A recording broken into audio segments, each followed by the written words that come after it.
Assalomu alaykum. Gul shaydolari, yaxshimisizlar?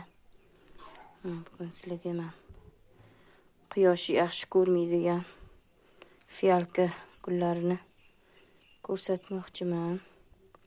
Qanaqa ko'paytirish haqida gaplashamiz. Endi men bu gulim rosa gullabotdi. Keyinroq buni ham video qilib chiqaraman.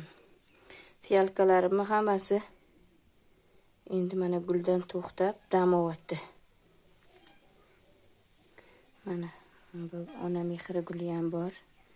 Buni ham ko'rsataman keyinroq. Buni kesganman.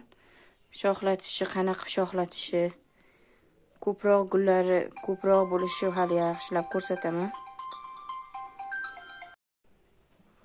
Fiyalka gulini ko'paytirish uchun mana 1 oy bo'ldi suvga tiqib qo'ygandim. Mana endi ildiz chiqaryapti. Hali buni xudo xolisa tuvagliga ekamiz. Yana bitta gulim bor mana. Bu ham ildiz chiqaryapti. Bu kalon xoyi derkan buni.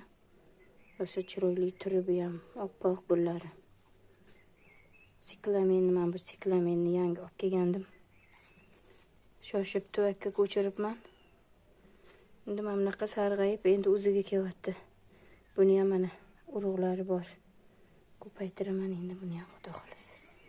Mana qizilidan ham, bardovisidan ham. Buni ham ko'paytirishni bilmasdim, o'rganib oldim buni.